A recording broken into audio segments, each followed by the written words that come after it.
I serve the Powderhorn Park Neighborhood Association, and that's one of 70 neighborhood organizations in the city of Minneapolis. And really, two of the things that we focus on is trying to bring community together through a lot of mid-scale to large-scale events and advocacy work. Currently, the pillars of focus within our organization is housing justice, equitable development, and working to improve livability and safety with a restorative lens. Now I'm going to introduce you to my two fabulous co-panelists, because we're going to share this responsibility this morning in terms of moderating this conversation. But to my left, we have Grace Mobezi Enwes. And then to my right, we have Lynn Farmer. So Grace, why don't you go ahead and introduce yourself? All right. Well, it's nice to see everyone. Good day. As Tabitha said, my name is Grace Mobezi Enwes. I am a teacher with Minneapolis Public School. And I'm also the president of an organization called Minnesota Institute for Nigerian Development. This is an organization that represents all Nigerians in the state of Minnesota. Excellent. Thank you. And Lynn? Hi, my name is Lynn Farmer. I'm a 25-year resident of South Minneapolis living in the Phillips neighborhood. I'm currently the Associate Vice President of Marketing and Communications at Hamline University, but I also had a long career at Target Corporation downtown, so working over 20 years in corporate America. Excellent. So listen, I like to level set so that we can exceed the goal. And so I think within our panel, if you take away one thing today, we have done our job, right? If you take more, okay, give it up. I like that. If you get more than one thing, then listen, I take checks outside. I got to swipe.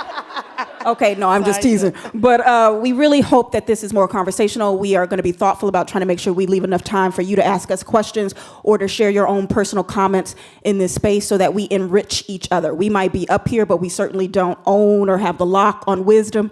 We share that in this space with you this morning. So one of the first things I want to do before we jump into the first series of topics is that we are going to try to approach this from professional development from our lens. That means that we're not trying to make you own what we share. I'm going to repeat that. We're not trying to make you own what we share. We're not trying to convince you, convert you. Your experience is yours. And so we're going to attempt to just share with you from the idea that if we think about professional development, we want to focus on the operative word of development itself. So to be able to develop something is to take something from point A to point Z, to advance it in some fashion. You can even develop things that are unhealthy. We're not going to focus on unhealthy things today, but ultimately to develop is to, in theory, to take it to a new level. And so when I think about professional development, I think sometimes that can get tricky for people when they think about, well, what does that entail? But just trust your gut that you know what growth, what progress, what cultivating the next step looks like. All too often, we stay rooted in this idea that professional development is doing things like this, attending conferences, academic improvement, sharpening your skills in some fashion. I personally believe that the greatest development that you will encounter is life itself. And if you take the time to reflect on how life is taking you from point A to Z, then you can apply that to any setting, inclusive of your professional life. Okay? So the first question, so that's how we're going to open it up. Y'all can go on ahead and clap. Go ahead. So it's going to be back and forth. No, seriously. So the first question I'm going to toss over to Grace. So how did or do you invest in your development when a mentor has either been present or has not been present in your journey? Well, Tabitha, as we were just talking, you said something earlier, you said professional development, and I was thinking maybe we should call it holistic development. It's more than just your job or your personal life. How about a whole person development? Thank you. As I was contemplating these ideas all day, I've been listening to the ladies that came before us, and Huda said something that really resonated with me. She said, we need to move from surviving to thriving. I thought that was so powerful because often most of us just survive. I have a job, I have a house, I have kids. Check, check, check. Well, are you surviving or are you thriving? So when I think about holistic development, I look to people around me. It is really important that you surround yourself with people that are positive thinkers, I call them. People that they have growth mindset, because that's how you grow. If you remain in one spot, you're not going anywhere, you're just stuck. So you look to that. Often it's not apparent that this person will take me anywhere. But you have to be intentional about it. Who am I surrounding myself with? Am I moving? Am I growing? Am I thriving, not just surviving? So I think that's the first step. Look to people around you. There are a lot of them. Just sitting in this room today, the first hour, I listened to the ladies that were sitting here and what they were saying. I'm like, how powerful is that? To surround yourself with such intelligent, eloquent thinking women of color in particular, because that seems to be missing a lot in our communities. In my Nigerian community specifically, I do not have a lot of women that I could go to learn what it means to be a leader. If you remember when I said earlier, I am the president of an organization called Mind. Now, this organization has been in existence for 20 plus years, and I am the first female to be president of that organization. Thank you. So I didn't learn what it means to be holistically develop myself. I had to look outside that community to get that, attending events like this, talking to other women that I admire, So that is how I built myself up, and that is the legacy I also want to leave for the next generation. To always look not just within your own confinement of community, but to look outside, look beyond that, because there are people out there that will inspire you and you can learn from. And so, Lynn, what about you? How would you add to what Grace just shared? Yeah, I look at professional development as investment. I believe in planting seeds that will grow later. And so sometimes planting seeds is, even in an environment like this, I saw someone, they said something that resonated with me. I'll go up to that person afterwards and can we make a connection? I identified with what you said. And sometimes you just never know how that connection will grow. When I was working in corporate America, I went to a women's conference, sat next to a woman who was from Virginia, didn't know her, just chatted it up. Turned out she was a coach, a professional coach. I didn't need a professional coach, but lovely woman. We had a great conversation. Let's stay in touch. A year later, when I decided it's time for me to transition out of corporate America, I'm like, well, who do I go to? And I'm like, I still have the card of that woman that I spoke to at that conference. And I called her, and we have now been in relationship for 6 years. And she has been my professional coach. And so I say that because you never know when you're going to have to use that contact or that leverage or that person that you knew. The other thing is you just never know where relationships will take you. I have a relationship with a colleague at a peer institution, and we're just friendly. And we talk and we have lunch occasionally, but that person said, hey, there's a consulting opportunity. Would you like to go with me and be a partner? Sure. So I ended up out in Washington State before everything now. And on a paid consulting gig. So then that consulting gig turned out so well, the people we consulted with just called me yesterday and said, we'd like a long-term consulting gig. So you just never know how the conversation that you had, again, building your network, you just never know where those things are going to go. So it's about investing in relationships, identifying with people who you have things in common with. So I'm definitely not one who says, meet with people that you don't like, or meet with people that you don't have not that you don't have anything in common with, but just meet with people for that sake. It really is about, I find out something interesting about you that I want to know more about, and sometimes that can take you to the next level. I think that's excellent. And I think what comes up for me between what Grace and Lynn both shared is that I'm not a one for changing the definition of words, but I do believe that all words exist on a continuum. There is a spectrum. And so we are familiar and comfortable oftentimes talking about the formal economy or the informal economy. Sometimes you got a side hustle, which I totally support. And there's the same truth when it comes to formal mentors and informal mentors. The practice of being able to reflect on what's in your life to determine what you're going to allow to influence you is allowing mentorship to happen every single day. You don't have to run out of here this afternoon and say, I have to find a formal mentor, although we support that.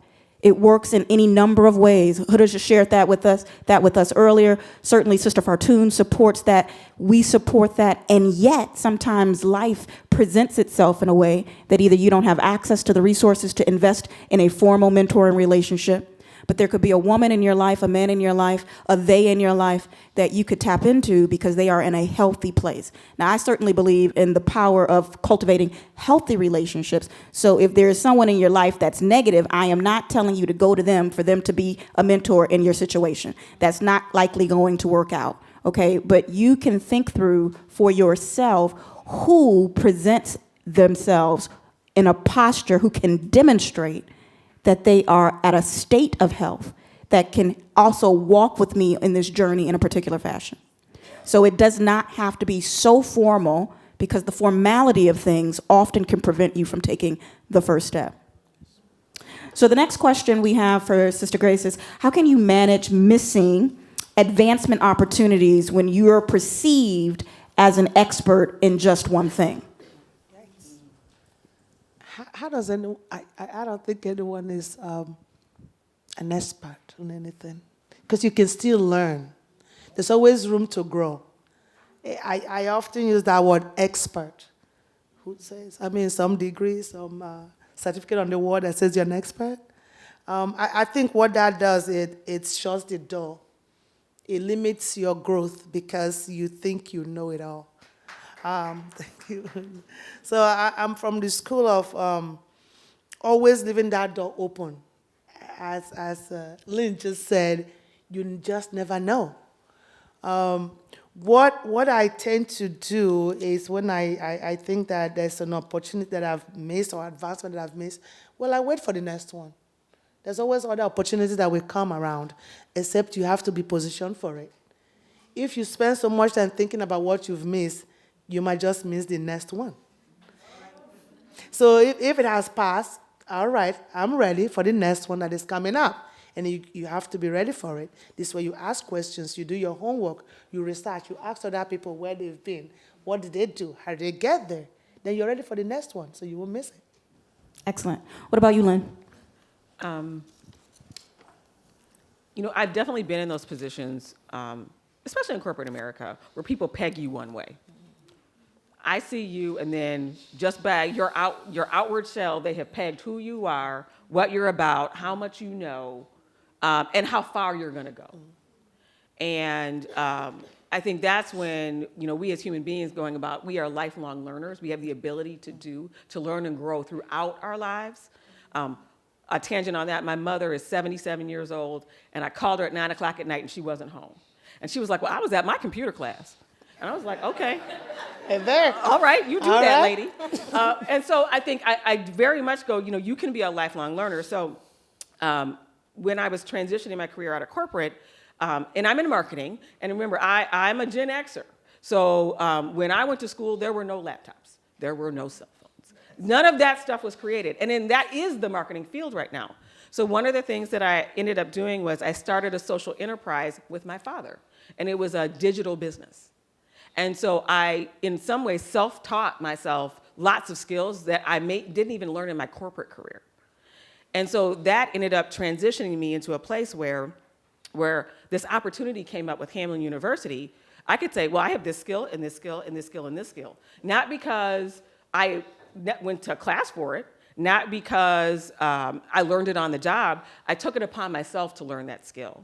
So there's so many things that we can teach ourselves. I also want to say there is a power in community organizations. As an African-American woman, one of the things we always seek is to be in leadership roles and showcase leadership. And there's no better way to do that than in neighborhood groups. I was the leader of my homeowners association in South Minneapolis. And so there's so many volunteer opportunities to showcase skills. Leverage those, because those are forms of leadership. So when you think about that professional development or going for that next thing in your career, you can showcase, I've led a group of people, and leading volunteers is the most special kind of leadership because they are not getting paid to do anything. And so if you can demonstrate that I know how to lead holistically a group of volunteers, that is a demonstrated skill set that you can use in a professional setting. So remember, there's a saying that says, luck is when preparation meets opportunity. Right now it's about being prepared and planting those seeds. So when the opportunity presents itself, you're ready.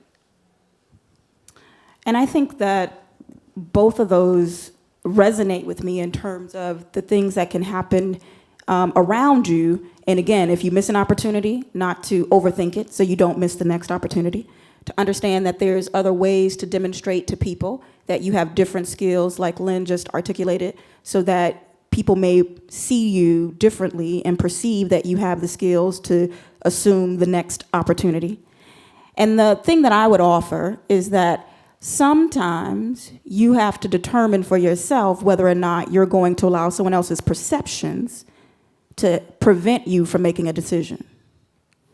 So sometimes you miss an opportunity, it's a signal, not to lament how and why you missed the opportunity, not to go deep in terms of how you think you were shafted or shaded as a brown person from an opportunity. Life will teach you and show you long enough that you still have the power to decide whether or not this can be your everything, or is this where you're going to wait for your next opportunity. I'm not encouraging you to run out here and send in resignation letters to your supervisor over the weekend like I'm out. You don't want to scare people. That's not what I'm saying. But I am saying that you still have the power when things happen in a fashion that you don't agree with, or you think that they didn't see you for who you are. You can say soberly, from my experience, I've assessed the data like any relationship. They've been inconsistent with the opportunities that they allow me to access. They've said one thing and then they've done another. They said they was going to call me and they didn't call me back. They said we could get together for lunch and they didn't show. Just like any other relationship, you either might ghost them, leave them, or decide to move on, and that's no different in your professional lives. Look at your data. Assess the data. And you are the only one from that data who can make a determination about your next step. Yes. So, questions. So we've kind of talked about a lot. There is a kind of a third question in this series, but are there any questions or even thoughts that people in your own experience would like to share when it comes to how you see professional development from your lens? Yes, right over here, and then we'll come this way. And then we'll make sure that a mic comes to you, sister.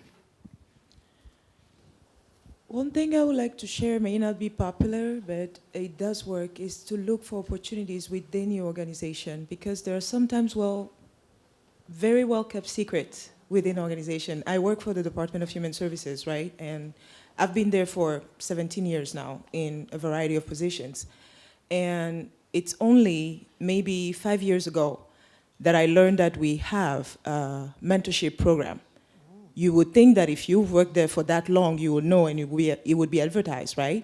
And I've always wanted to get to leadership or a management,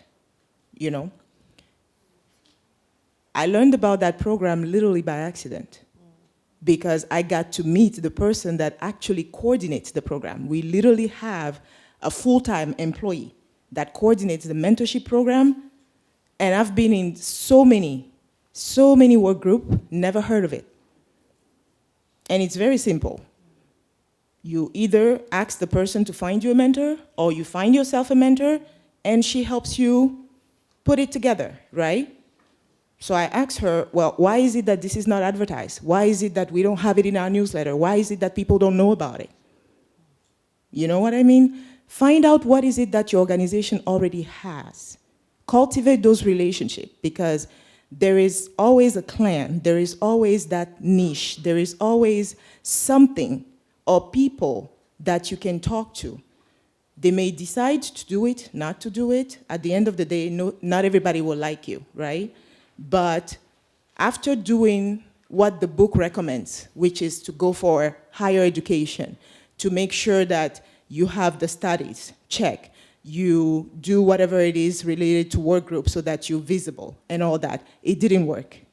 It is when I got that mentor or several mentors that were maybe 2 or 3 levels above me that I started seeing doors opening.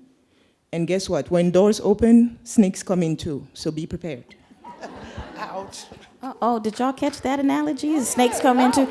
Before I come to you, I just had before you take the mic, and I apologize, I can't see your name, but I'm curious. Ama. One more time. Ama, when you asked the question in terms of why wasn't the mentoring program or coordination more visible, did they provide a response, and do you remember it? It's not so much the response, because you would get embarrassed explanations. It's what you do when you don't have a response. We have something called DHS Today, which is some form of an intranet informational system that comes up every day that all of the state employees get. I made sure that it was published in there. And I also made sure that HR puts out announcement as to the fact that we do have a mentorship program. And every person of color that I found, I talked to them about the mentorship program. Nice. And I also asked them to make sure not to wait for the program to come to them, because the easiest and quickest way to get the mentor is to actually go to that mentor. And mentors are too busy writing application. Write it, make sure they sign it, make it easy for them, go to the coordinator, make it happen. Because things don't just come to us, we have to go after them. Thank you, Amma. And right down here, if we could get the mic. I was just going to add to that what Amma was just saying. You know, that's how important it is that when you take initiative, when the door is not open, open it. If there's no entrance, make a new door. And that's what she did. She wasn't sitting down waiting for someone to give an answer. She said, wait, if this is here, I'm going to make a way. Now, maybe, you know, when someone spoke earlier about making sure that someone stands on your shoulder because you're standing on the shoulders of someone else, that's exactly what that is. You making sure that the next wave of people coming after you don't have to go through that. They have to know and be aware of it. That's what it means to take initiative and do those things. Thank you so much, Emma. That was awesome. Thank you. Well, I would like to piggyback on what Grace has said. I think learning is a continuum. You can get your PhD, but your PhD, you got it from University of Minnesota. That doesn't mean University of Minnesota can give you all you need. Be humble. Degree or no degree, always have room to grow, learn. I know I've been here in Minnesota for 8 years, and those 8 years when I first came, my target population was Somali women of children with autism. I said, how am I going to connect with them? By learning from them. You don't go to them and say, hey, you know, I have a master's in public health. I want to help you engage effectively. No, I didn't say that. I drank qahwa with them. I went to their homes in Cedar Riverside or wherever they lived, in spite of the lot of people were telling me, oh, don't go into those buildings. They are invested with bed bugs. Don't go. I went there. And guess what? My biggest lessons I learned from them. So education is a continuum. You have to be humble. Learn, you know, what do they call it here? The lay of the land. Before you jump and say, hey, I'm the leader, I know it all, you know nothing. School is just, you know, it just prepares you to be patient. It gives you patience. That's what it gives you when your master's thesis returns your script because you are and then after a week later, with all red marks, after a week later, she brings the script back to the way it was, and I'm like, Dr. McLeach, why did you do that? She said, because, you know what? You are a woman of color, number one. Number two, you are an immigrant from Africa. You have to do 100 times better than the white female will do it. So get out of here. You are good. Keep doing it. Yeah. So we have a lot to learn, you know, so yeah, thank you. I'm learning a lot, and I'm going to take more than one or two. Well, I will meet you outside with your checkbook. Okay, there was another question. If you could pass it over to behind you, and then we'll come to you, and then we'll come back down front. Hi. So when I was a college student, I think one thing, like people always saying, get mentors, have someone's gonna champion for you. But then I think as a college student or like a first-time grad getting into the your profession or like building a career, it can be really hard to know if like people actually like mid-career or like older, more experienced people actually want to mentor you and want to like help you or champion for you.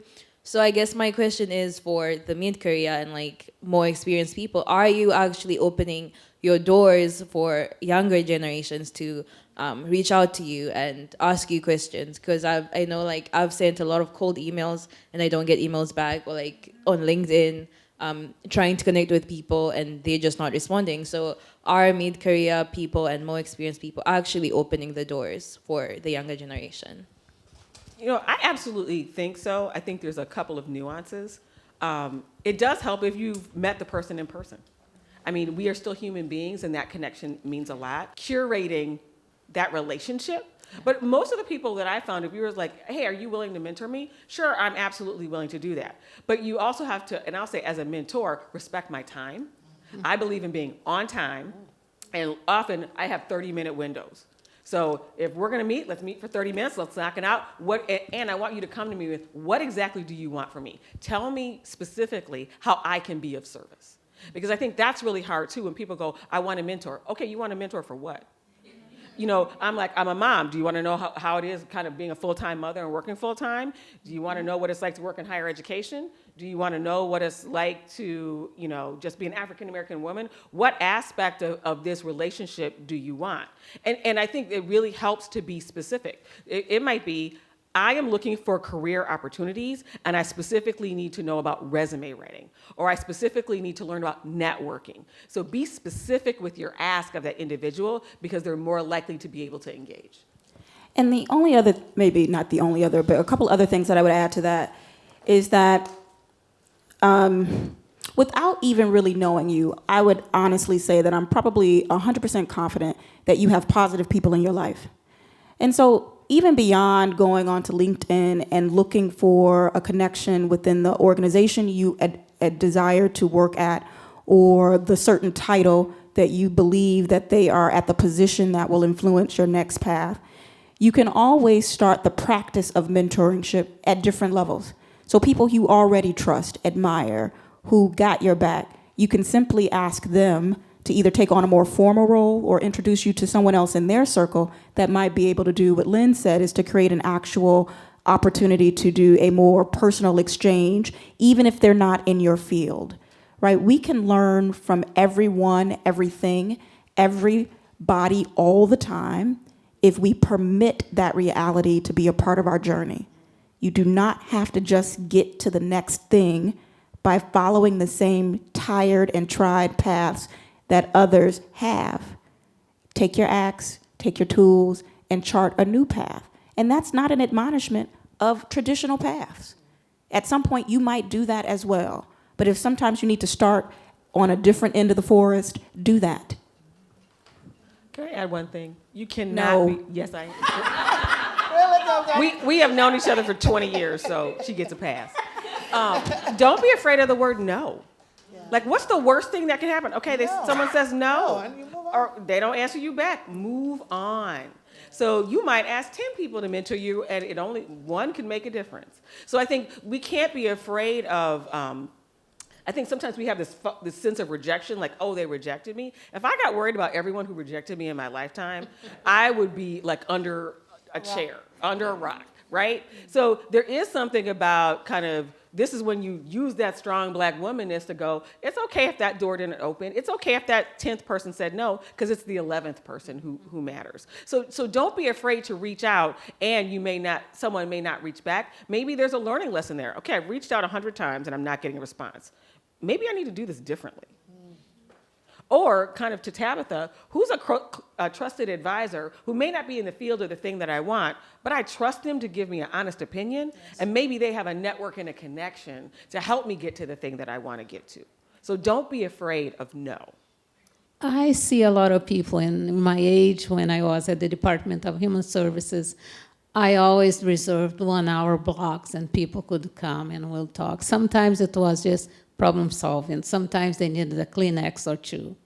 And one of the things that I've often told, primarily young Black women, is that don't allow someone else to manage your professional development. You need to be the driver. You need to decide what are your interests and pursue that. And many times what I advise them is that this is your time. What is it? And I appreciate you saying be specific, make sure that you have your goals clearly defined, because that is just a time in a period of my tenure there at DHS. I'm not there anymore, But my hope and prayer is that they continue in that development. And yes, Marianne, learning never ends. We need to be lifelong learners. Excellent. Can you pass that over to Angelica here on the end?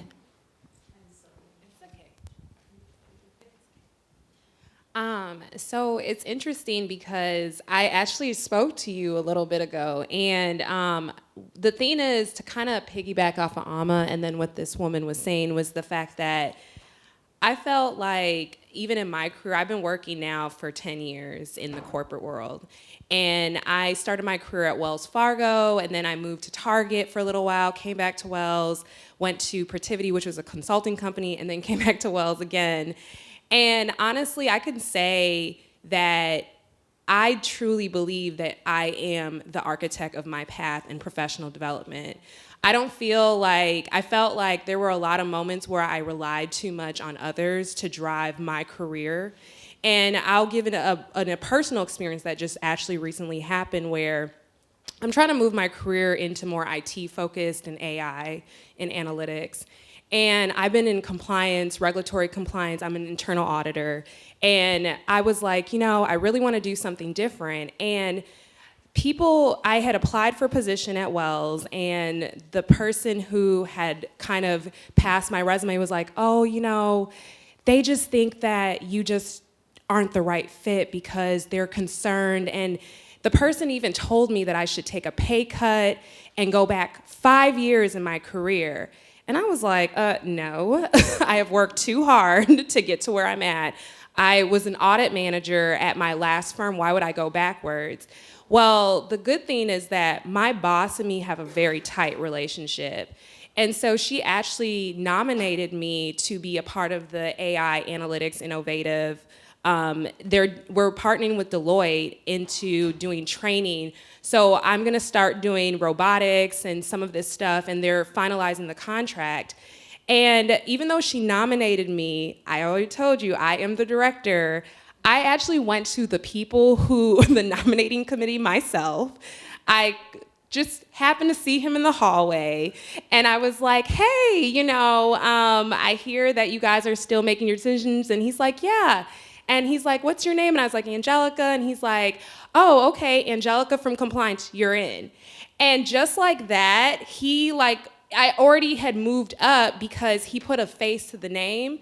And I'm very, that's my mother up there, by the way. So she knows I am very aggressive about my career. And so I don't let people determine where I'm gonna go, because I feel, I remember telling that manager, I was like, I am too young in my career to accept no. Like, I'm just too young. Like, why would I accept no from you? You're just one person. And this company is so big. This world is so big. I have all this great experiences. I'm not going to allow someone to define where I should be going and what my future is. So, and I hope that you do the same. It sounds like, we'll talk, obviously, because I will accept a coffee with you and try. So, but I really want to make sure that people understand, like, you are in charge. Don't let anyone tell you no. Don't have anyone tell you differently.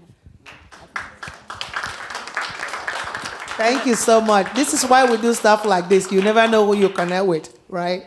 Yeah, you just never know. Excellent. I just wanted to add something to what you, Angelica, said. There is something about having options when you talk about navigating your career. You have more than one option. And so, I tell people I have a plan A, B, C, D, and E. And it's funny, even at the university, I tell people all the time, my anniversary is in July of when I came. Every July, I decide if I'm going to stay another year. I'm very transparent about it. I love what I do. I'm having a blast. But we have to constantly reevaluate our situation and know that we have options. And again, every option is a set of choices. I made a choice to leave corporate America and a corporate America paycheck to not be in corporate America. I made a conscious decision to do that because I wanted to spend more time with my family. So, to me, there are seasons, things come and go. I had a season of corporate. That's great. That closed that door. I had a season with my family, and now I have a season in higher ed that I never thought I would be in.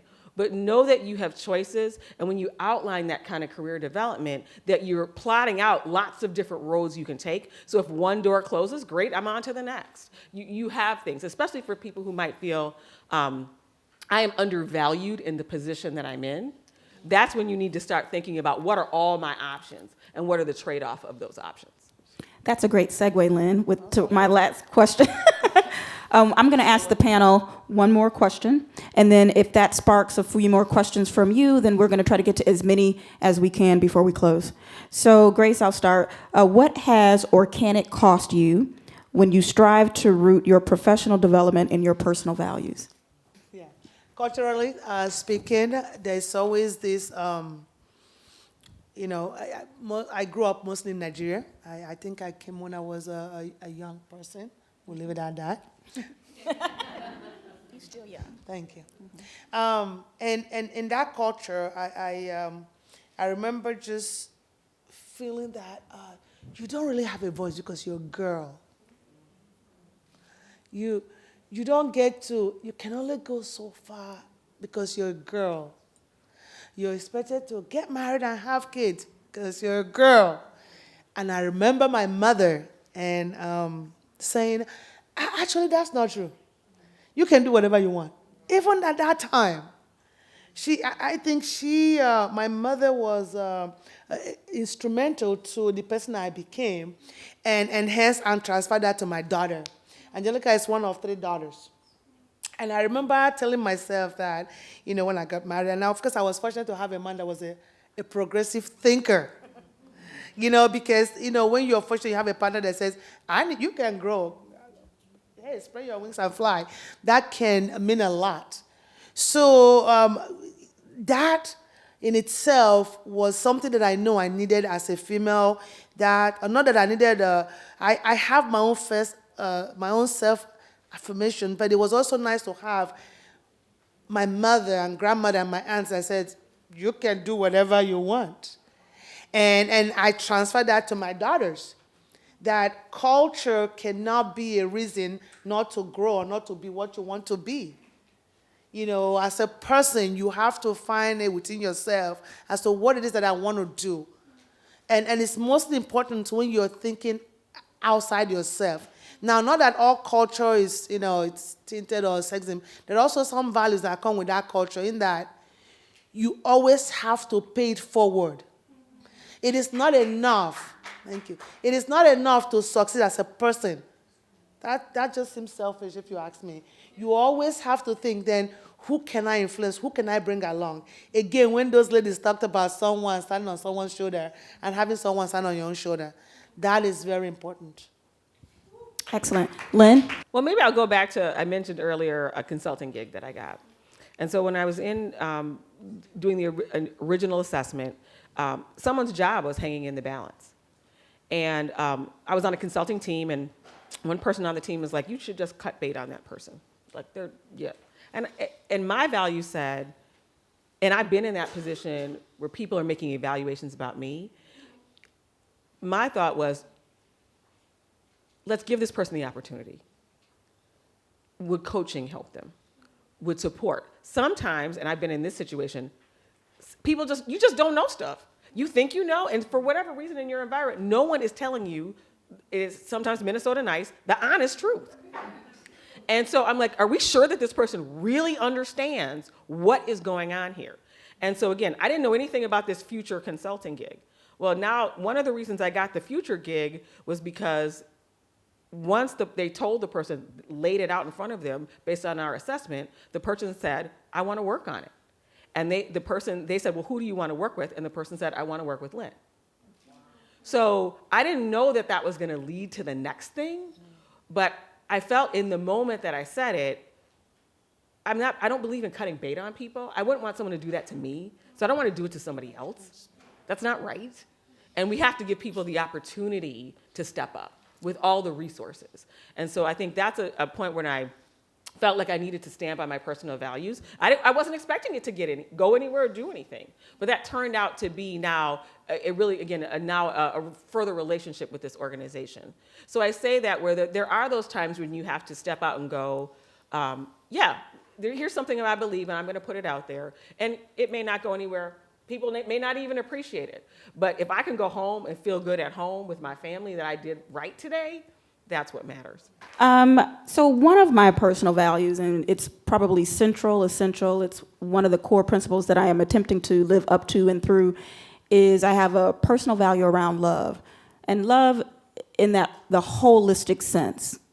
Loving it when it's hard, when it's easy, when it's joyful, when it's confusing, when it's challenging. Love is this all-encompassing word for me that just really evokes love is life. And I've had to get to a point where that I'm clear about the difference between cost and loss. I am fully aware that I have chosen recently to experience and accept certain cost in my professional development when it comes to title, position, and money, because of a love of what I'm doing right now. And so I have a desire and a commitment to myself to love this chapter of my story, to love where I am right now on my journey. And to do that, then I can understand the cost of loving this chapter without thinking that I'm losing something because of what someone else thinks it is costing me. And until you get to a point where you, I believe, personally can accept that life and living is going to cost you something. In fact, building community should cost us something. Too often we have a discount mentality. We don't want to invest in it. We want it quick. We want it fast. And we think it should have already happened. And that is a costly way to view the world. Once you fully embrace, I believe, the idea that you can own this chapter, and you can understand that you may not be where you want to be, you may not be where you're going to be, but you're here now, and so you're going to love it right now. And that's claiming it, and you will see, I think, radical impact in terms of how you show up for yourself and how you show up for others. Oh, we can do better than that. Come on. Yeah. Listen, were there any other final comments from our audience? Excellent. So I see a hand in the back. I think it is very imperative for everyone to understand your value. Whether you're black, brown, red, yellow, understand your value. When you understand your value, then you have a lot to work with. I think Lynn was saying that you, as a person, you have many more options. We have many different facets in our life, and so some of the things I tell my children is, I'm not going to want it more than you. No one's going to want your career more than you. And then also, the sister over here that was talking about getting mentors, if someone tells you no, ask them for a referral. Keep it moving, like you said. And it's very important that a closed mouth does not get fed. That's true. So be who you are, know who you are, and continue on with life, because life is short. Thank you. So it has been our honor to be with you this afternoon. We certainly want to thank Fartoon and Issaroon and her entire organization for this opportunity to be with you today. We know that we're going to be preparing for the next panel, which is around health and wellness. And so we'll now turn it over to Fartoon. Thank you so much. Thank you. Thank you. Can we get a round of applause?